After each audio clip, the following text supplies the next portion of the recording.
Alors, on va quitter un petit peu, je vais faire une parenthèse en fait, hein, on va quitter un petit peu le domaine de l'actorialité. Moi, je vais plutôt vous parler d'outils et de services que l'INIST, qui est un organisme du CNRS, met à disposition à l'ensemble de l'enseignement supérieur et de la recherche. Je vais vous parler de 4 outils. Les 3 premiers sont réunis dans un portail qui s'appelle Opidor. Et si j'ai le temps, je suis pas sûr, faudra me couper si c'est trop court, hein, faudra m'arrêter, me dire stop, voilà. Si j'ai le temps, je vous parlerai en très très brièvement de Doranium. Euh, euh, je pense que j'ai beaucoup de diapos, donc je pense que je vais aller extrêmement vite. De toute façon, les supports, vous les aurez, donc vous pourrez regarder plus tranquillement. Nous ne sommes pas tous d'accord dans la communauté scientifique sur la notion même, sur la définition de peut-être en plein bon. Sur la définition de ce qu'est une donnée de recherche. Vous avez différentes définitions. Vous avez sous les yeux celle de l'OCDE, celle du copiste, du CIRAD. Vous avez la section Aurore, pardon, de l'association des archivistes français. Et puis vous en avez une autre issue de Borgman, du livre blanc du CNRS. Je vous laisserai les découvrir, pardon. Alors, comment je passe à la suivante? Là, il veut plus. Il veut plus, je ne sais pas pourquoi. Pourquoi il veut plus? Bah, il veut plus. Alors, qu'est-ce qui se passe? Qu'est-ce qui se passe? Bon, bah voilà, je sais pas pourquoi c'est. Non, c'est encore bloqué. Ah oui, d'accord. Ok. Très rapidement aussi, effectivement, qu'est-ce qu'on a comme type de données? Vous allez avoir des données d'observation, des données expérimentales, de simulation numérique, dérivées ou compilées, et puis aussi des données de référence. Je suis désolé, hein, je vais être obligé d'aller extrêmement vite. Vous retrouverez ça, voilà. Mon premier métier, c'est l'archéologie, donc forcément, vous avez des données d'observation. Je vais parler des fouilles archéologiques. On détruit le sujet, on détruit l'objet de son étude à mesure que la fouille avance. Donc, il va falloir faire énormément de relevés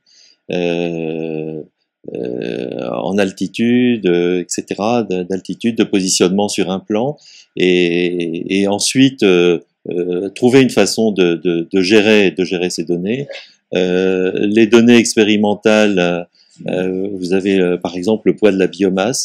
Vous avez des données de simulation numérique, ça c'est produit par les machines. C'est pas des données qui sont très chères c'est pas des données qui sont très chères à produire. Le matériel est très cher à acquérir, mais les données elles-mêmes ne sont pas très chères à produire. Vous avez la notion de données dérivées, de données compilées. Je reviendrai pas dessus, de données brutes. Hein, données en amont, données en aval, ça c'est des éléments que vous allez avoir aussi. Et puis vous avez les séquences de gènes, par exemple, qui sont des données de référence. Là sur ce tableau, vous avez, j'espère que les juristes ne m'en voudront pas, cette vision extrêmement schématique. Hein, tout commence à la loi Cada, me semble-t-il, jusqu'à 2016 pour la loi pour une république numérique. L'avantage de ce schéma, c'est qu'il vous présente la distinction entre les deux notions qui sont importantes et qui convergent, hein, la notion d'open data et la notion d'open access. Et en particulier, cette notion d'open access, vous avez toute une suite d'initiatives, Budapest, Berlin, la déclaration de l'OCDE. En 2013, vous avez quelque chose d'extrêmement important, le pilote H2020. Si vous avez des questions dessus, je pourrais y répondre. Et 2016, c'est très récent, la loi pour une république numérique. Bon, évidemment, j'ai mis le principe de Bermude, vous poserez la question tout à l'heure, pourquoi. Voilà. Très récemment, ça date du 4 juillet, Madame Vidal, Frédérique Vidal, qui est ministre d'Enseignement supérieur de la Recherche et de l'Innovation, a fait une déclaration, a fait une déclaration, fait l'annonce du plan national pour la science ouverte, dont je recommande la lecture. C'est vraiment extrêmement intéressant, qui affiche 3 principes, 3 axes. L'accès ouvert est obligatoire pour les publications et les données issues de recherches financées sur projet. c'est fondamental. C'est tout à fait nouveau, c'est extrêmement intéressant. Et puis, la création, c'est peut-être moins intéressant, mais c'est des éléments qui permettent de mettre en œuvre la création d'un COSO, un comité pour la science ouverte, qui prend la suite des bibliothèques scientifiques numériques dont bien entendu tout le monde aujourd'hui a entendu parler. Alors, vous avez le lien ici, vous le retrouverez sur le document que j'ai aussi en édition papier. Et 3 axes et 9 mesures, c'est l'axe 2 au milieu qui nous intéresse, qui m'intéresse aujourd'hui davantage. Je ne vais pas m'étendre dessus, donc c'est rendre obligatoire la diffusion ouverte des données de recherche issues de programmes financés par appel à projets sur fonds publics. Là, c'est une donnée, c'est une information qui est extrêmement importante. C'est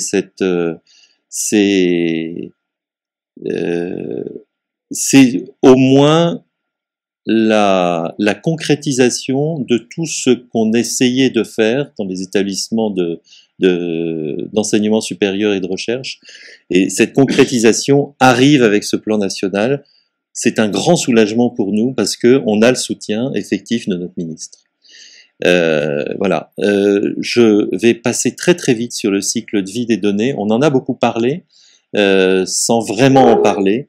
Il y a plusieurs modes de représentation, mais on a des constantes. Création, collecte des données.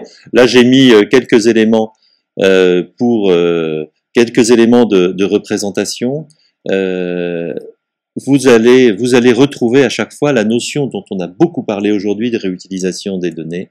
Nous, ce qu'on utilise beaucoup à l'INIS dans nos présentations, c'est ça, un cycle de vie des données de recherche qui est extrait et adapté de l'université de Sydney. On revient toujours à ces fondamentaux: concevoir, planifier, financer, on va revenir dessus, collecter, analyser et documenter, stocker, sauvegarder, conserver les données, publier et partager, trouver, réutiliser et citer les données. Et on recommence. Même si à chaque fois il y a une perte, on en a parlé aussi aujourd'hui, si à chaque fois il y a une perte de données, on ne sait pas si toutes les données sont réutilisées ni réutilisables. Je parlais tout à l'heure de jeux de données et de protocoles de données. C'était un congrès l'année dernière à Besançon où quelqu'un expliquait que effectivement ils avaient les jeux de données, ils avaient essayé de reproduire l'expérience, de données parfaitement libres, d'une université américaine.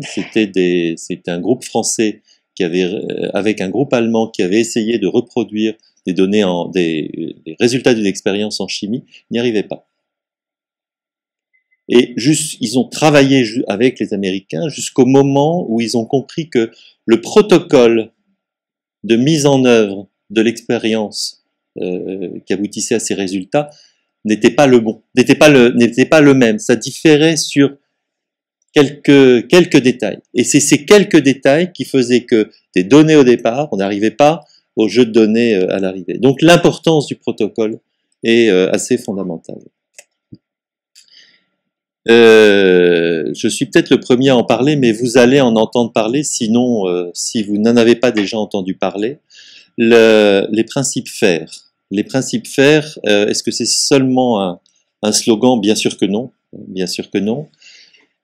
C'est un principe déjà, et c'est un ensemble de règles, de bonnes pratiques qui vont permettre un usage raisonné et une bonne réutilisation, une exploitation des données. Vos données, celles que vous produisez, doivent être faciles à trouver, findable, par l'utilisation d'identifiants globaux, uniques, pérennes, par des métadonnées, on en a parlé également aujourd'hui, riches, et le signalement dans un catalogue. Elles doivent être accessibles grâce aux identifiants et des protocoles de communication ouverts. On parlait d'OAI, PMH tout à l'heure, bien sûr, ça fait écho à ça, entre autres, hein, bien entendu. Elles doivent être interopérables.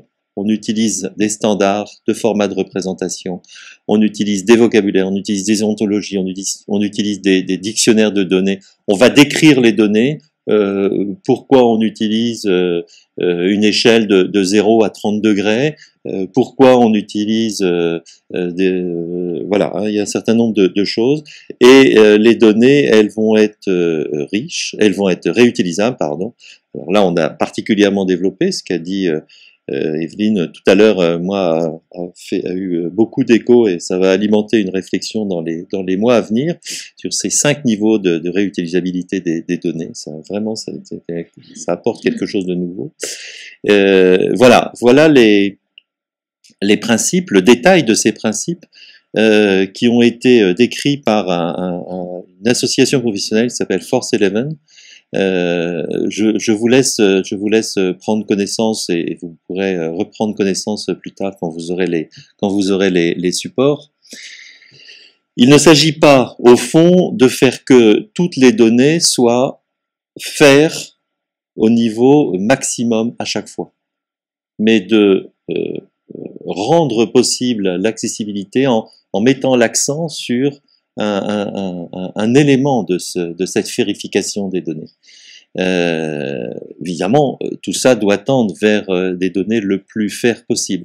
Plus vos données seront fair, mieux elles seront décrites, plus elles seront, bien entendu, réutilisables. Alors, je vous ai mis ici quelques références. Alors, très rapidement, là, je suis vraiment dans le concret. Voilà, l'INIST, qui est un organisme de service du CNRS, a développé un projet qui s'appelle Opidor. Opidor voilà, qui permet de rendre disponible des outils et des services qui facilitent la gestion et la valorisation au sens de mise en valeur, hein, bien entendu. Hein, il ne s'agit pas de valorisation économique dans ce cadre-là, puisque tous les outils à l'exception de DOI DataSite sont gratuits. La valorisation des données de recherche. Donc c'est un service qui est mis en place chez nous, et qui est hébergé à l'INIST. Et on a mis en place ça en octobre dernier. Je vais juste vous montrer très rapidement des copies d'écran de ce portail. Voilà à quoi ça ressemble pour le moment. On est en train de travailler sur une nouvelle version. Vous avez 3 services, le service DMP Opidor, le service CAT Opidor et le service DataSite. DMP Opidor qui permet un accompagnement des chercheurs dans l'élaboration d'un plan de gestion de données. Arrêtez-moi si vous voulez que je vous explique ce qu'est un plan de gestion de données. C'est un élément, on va revenir un petit peu plus loin. Deuxième service, c'est CAT Opidor, c'est un catalogue ouvert sous forme de wiki. On va revenir aussi dessus. Et DataSite, un service d'attribution de DOI.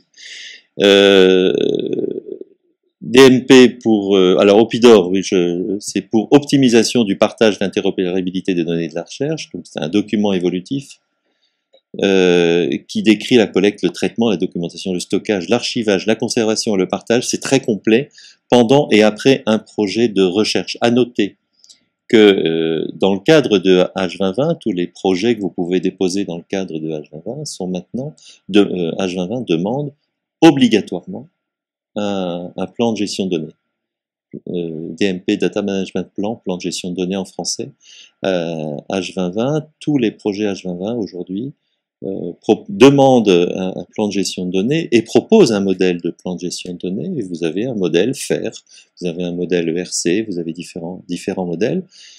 Tout récemment, pour ceux qui ont suivi l'ANR Tour, certains bien entendu le savent déjà, l'ANR demande un plan de gestion de données, n'impose pas de modèle, mais demande un plan de gestion de données. Nous mettons à disposition cette interface, je vais vous montrer les écrans, qui est évolutive, encore une fois bien sûr, avec 2 types d'interfaces, une interface utilisateur et une interface administrateur. Je ne parlerai que de l'interface utilisateur. Vous allez pouvoir, ça je vais passer, vous allez pouvoir utiliser ces interfaces absolument gratuitement, absolument librement. Les données sont confidentielles, je veux dire, on est dans un cadre, un programme de recherche, donc je ne peux pas moi diffuser à quelqu'un d'autre le plan de gestion de données, sur son accord bien entendu. Vous êtes absolument assuré que le plan de gestion de données est resté en France, puisqu'il est stocké sur nos serveurs, donc il n'y a pas de risque de piratage. C'est important parce que, comme on décrit la façon dont on va gérer un projet de recherche, il est important aussi que cette confidentialité de l'anticipation de la gestion du plan soit assurée. Je vous assure que on rigole pas avec nos serveurs, les plans. Voilà. Vous pouvez utiliser. Voilà. Alors très rapidement, voilà à quoi ça ressemble. Vous vous inscrivez. Ensuite, vous avez une première inscription. Ensuite, vous allez pouvoir vous inscrire par la fédération d'identité, celle qui a été attribuée. Vous allez recevoir des confirmations. Et puis, ça c'est mon interface. Et puis voilà, vous avez un tableau de bord. Vous allez pouvoir très facilement. Tout ça est gratuit, hein, bien entendu, gratuit et librement accessible. Et vous allez pouvoir créer un plan. Voilà, vous allez créer un plan. On va en faire un. Là, j'ai choisi un titre, un projet qui s'appelle Test, c'est très original. Vous sélectionnez un organisme de recherche avec un système d'autocomplétion, c'est assez simple. Plusieurs modèles, un modèle par défaut, l'Université de Montpellier. Qu'est-ce qu'on a sur Montpellier? On a l'ENSCM, que je ne connais pas, le Business School, voilà. Et en fonction, vous allez avoir différents modèles. Ensuite, vous allez décrire, la première page, c'est une page de description générale de renseignements en fait hein, sur le projet, titre du projet, le financeur, le titre de subvention, le résumé, etc. Voilà. Ensuite, vous avez un certain nombre d'onglets qu'on va balayer. Alors moi, j'avais choisi le modèle ERC. Ça, c'est un élément descriptif de ce que vous allez devoir remplir. Et puis, vous arrivez sur la page elle-même de rédaction. Alors, le modèle que j'ai choisi, c'est un modèle qui est très court. Là, vous avez des zones de traitement de texte. Sur la droite, vous avez des recommandations et des commentaires. Ensuite, vous avez pour rendre les données, vous allez devoir expliquer, par exemple, comment vous allez rendre les données trouvables. Sur la deuxième partie, vous allez devoir expliquer comment vous allez rendre les données accessibles de façon ouverte, etc. Et ensuite, qu'est-ce qu'il y a encore d'autre? Vous allez pouvoir partager. Vous êtes à plusieurs à rédiger un projet de recherche, à travailler sur un projet de recherche, et c'est quelque chose que vous allez devoir partager. Donc trois niveaux de partage que vous avez en bas au niveau des permissions là sur le document. Vous pouvez le partager comme copropriétaire, donc vous remplissez votre courriel. Comme éditeur, la personne peut lire, effectuer des changements, et sinon vous pouvez l'envoyer à quelqu'un comme en lecture seule. Des gens qui n'ont pas besoin qui ont besoin d'être au courant du projet, de la descriptive du projet. Un document évolutif. Et ensuite, un élément vous allez pouvoir le télécharger, HTML, PDF, DocX, voilà, des éléments, ça c'est des éléments de mise en page. Et tout en bas sur le pied de page, vous avez un à propos. Voilà, là on vous donne un certain nombre d'éléments d'information. Et puis la politique de gestion des données personnelles. Donc là on précise quelle est notre comment nous avons fait pour nous mettre en conformité par rapport à la RGPD. Donc là tout est aussi parfaitement clair. Et puis si vous avez besoin d'un accompagnement, il y a deux possibilités. Une petite vidéo qui est pas mal faite, hein, voilà. Et sinon vous pouvez contacter l'équipe projet à cette adresse-là, ou sinon via le formulaire sur le portail. Deuxième élément de ce portail Opidor, Catopidor, voilà à quoi ça ressemble. Catopidor, c'est un catalogue de services dédiés aux données de la recherche. C'est un catalogue, je vais certainement en oublier, vous avez toute la liste ici des caractéristiques, c'est un wiki. Catopidor, c'est quelque chose que nous remplissons, mais c'est aussi quelque chose que vous devez remplir. Vous connaissez une ressource pour gérer des données de recherche, vous complétez la feuille, c'est un wiki, ça fonctionne comme Wikipédia, c'est vraiment de la contribution. Je ne peux que vous encourager à rentrer des ressources, bien entendu. Ce catalogue n'existe que parce que vous allez le compléter, pas seulement parce qu'il y a quand même une équipe qui travaille derrière, mais si vous connaissez une ressource qui n'est pas référencée, ah tiens, elle n'est pas dedans, voilà. DMP Opidor, Cat Opidor, c'est deux choses qui fonctionnent vraiment bien ensemble, parce que, par exemple, pour trouver un entrepôt, ah bah tiens, j'ai un machin, ah j'ai un entrepôt, quel entrepôt? À un moment donné, on va vous demander dans DMP Opidor quel entrepôt vous voulez choisir. Et à ce moment-là, vous pouvez les regarder dans Cat, quels sont les entrepôts.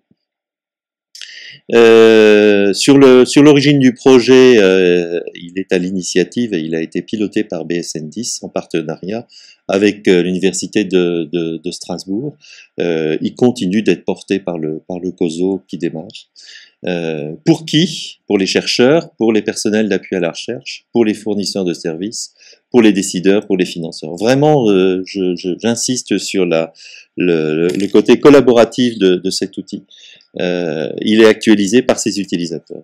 Alors, à quoi ça ressemble? Très rapidement, vous avez 5 entrées possibles. En haut à droite, le moteur de recherche. On retrouve ce dont j'ai parlé tout à l'heure, les phases du cycle de vie. Vous avez le type de service. Vous avez le domaine scientifique. Alors, il y a 3 domaines scientifiques. Ça correspond au découpage de l'ERC. Et puis, vous avez un accès par le menu. Accès direct aussi. Vous avez l'URL là en bas. cat.opidor.fr. Voilà, là je vous ai mis un exemple de plateforme de calcul. J'ai recherché dans le type de ressources les plateformes de calcul. Et puis quand on rentre dans le détail, pardon, là j'avais gardé le pôle HPC de l'Unistra, mais vous pouvez tout à fait trouver le CINES qui a été l'un des premiers, qui est à Montpellier bien sûr, chacun le sait ici, et qui a été l'un des premiers à contribuer à Cat Opidor.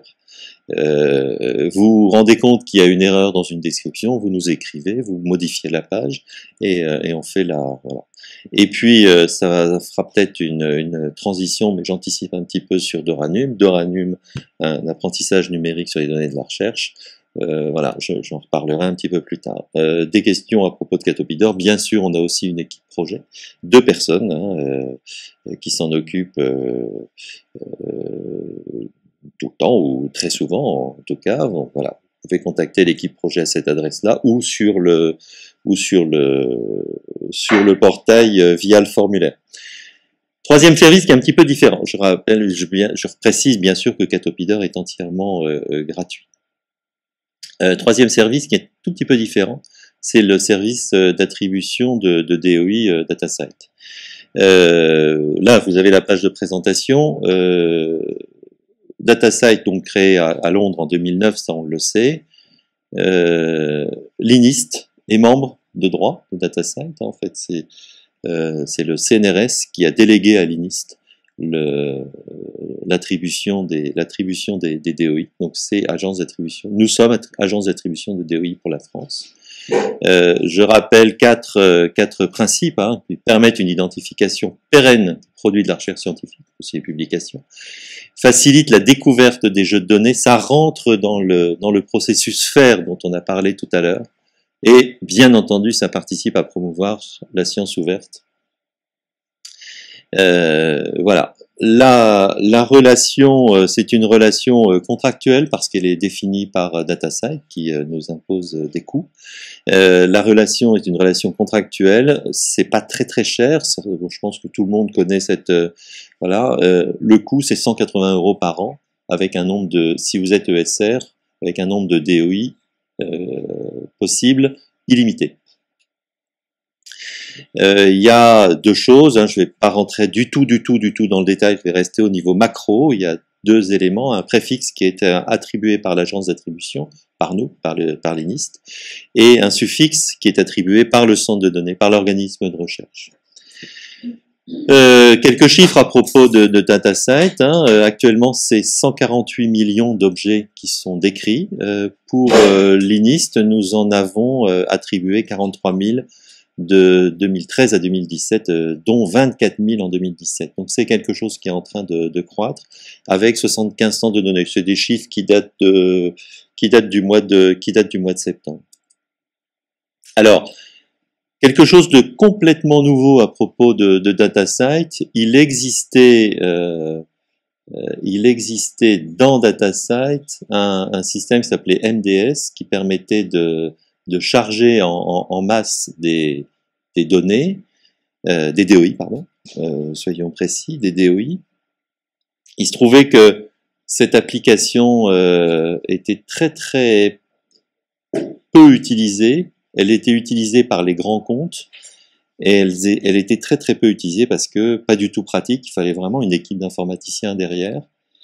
Et nous avons proposé à DataCite de travailler sur une application qui permet de charger en nombre des DOI. Jusqu'à présent, c'était un peu à l'unité, donc c'était pas forcément facile. Donc, on l'a mis en place mardi dernier. On a fait un peu le forcing pour que je puisse vous en parler aujourd'hui. Je ne vous ferai pas la démo. Vous avez l'adresse ici. J'ai eu une démo hier matin. Ça marche très très bien. Ça marche très très bien. Alors, à quoi ça ressemble? C'est la diapo que j'ai rajoutée tout à l'heure, parce que quand j'ai envoyé mes éléments, vous avez là 3 possibilités. Donc c'est un fichier, vous allez constituer un fichier XML ou CSV, et puis vous allez créer des DOI en nombre, en renseignant le minimum. Attention, j'ai oublié de préciser, pour créer vos DOI, mais il faut déjà avoir un compte DataCite. Hein. Il ne s'agit pas de créer un compte, bien entendu. Hein, on m'avait déjà posé la question, là j'anticipe la question qu'on pourrait me poser.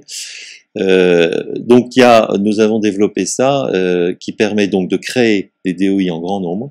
Vous constituez votre fichier CSV XML. Tout ça est parfaitement guidé. Vous voulez mettre à jour vos métadonnées.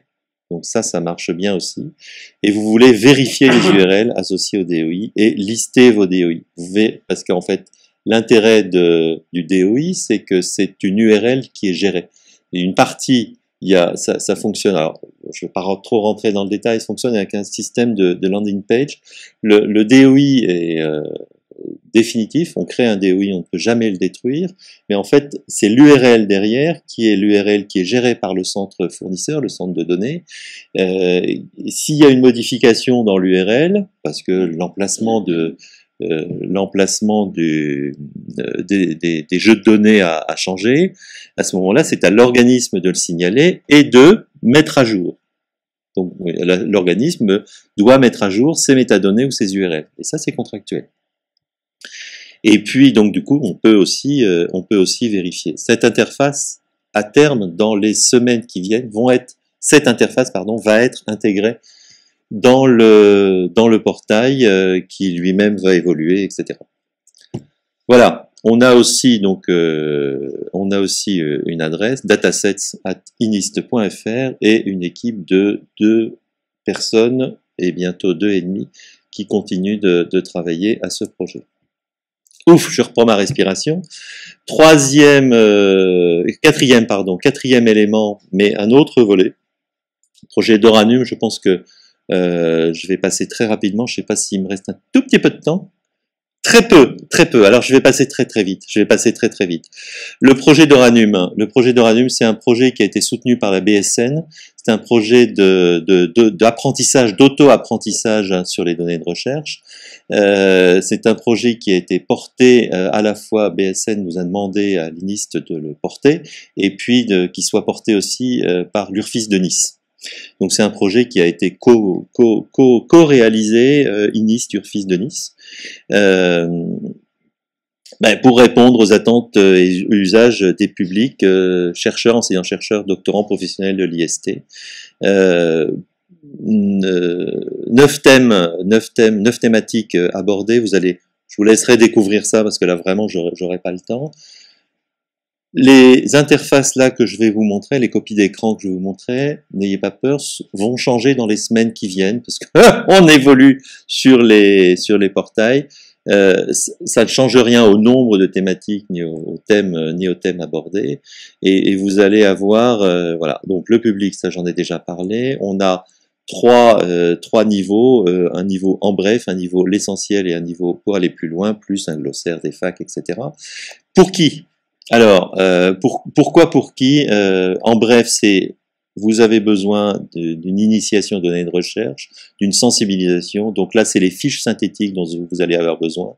La minute, qui sont des petites vidéos très courtes qui expliquent, voilà, et puis des quiz pour vérifier vos données, et ça s'adresse surtout aux IST, aux chercheurs. L'essentiel, donc ça c'est déjà un petit peu plus avancé, vous avez déjà des connaissances sur Doranum, donc là vous allez plutôt aller vers les modules, les vidéos, les tutoriels, et le public visé c'est l'IST et les chercheurs également, et pour aller plus loin, vous avez les conférences, des cours en ligne, des rex, des vidéos, etc. Donc là on a les trois. Là, je vais passer très très vite. Fiche synthétique, minute quiz. Là, vous avez, c'est juste des copies d'écran. Essentiel, voilà à quoi ça ressemble. Et pour aller plus loin, donc évidemment, tout ça sont des éléments dynamiques. Vous allez avoir ici comment rédiger un DMP. Bon, vous retrouvez les quatre sont en lien, bien entendu. La minute, c'est la petite vidéo. Elles font pas toute une minute. Hein. Il y en a qui sont un petit peu plus longues. La description des données, un autre exemple. Voilà, d'autres exemples. Comprendre l'intérêt des métadonnées, etc. Je vais pas trop rentrer dans le détail. À noter, pour Doranum, il y a également deux éléments, un compte Twitter auquel vous pouvez vous abonner, et puis une chaîne YouTube sur laquelle vous pouvez avoir des éléments d'information. Je vous remercie de votre attention.